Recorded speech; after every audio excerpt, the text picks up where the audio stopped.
nagagawa ni Monkey? Magtatayo ng tent sila.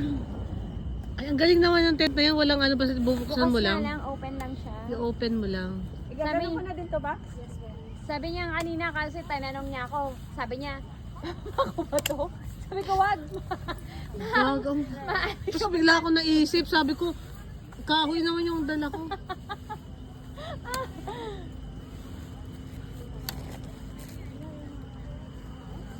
Ay, ito. Baka mali ata ginawa ko ba? Bali nga, bali. Mali. Kaya pala. May nasabihin ako, bakit palayo kayo ng palayo? Palayo ba? Wala na nga akong ambag kundi magpatawag.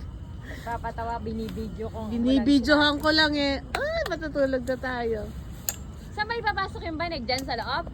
Oo. Oo, alam nga man dito ay anak ng tipak ko. Akala niya dito ilalagay. Ay, hindi. Pwede din ilagay. Hindi, diyan yan sa loob yan. Hindi, tinatanong ko sila, sila may-ari, hindi kayo.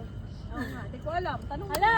Si Bessie, hindi niyo sinasagot, message ako ng dani-dani. Minisearch ka? Swear! I swear, iba? Wala! Seryoso ka? Ang sabi? Wala! Hello, Salma. Hala. Seryoso? Swear! She did message me. Nakalak yung ano?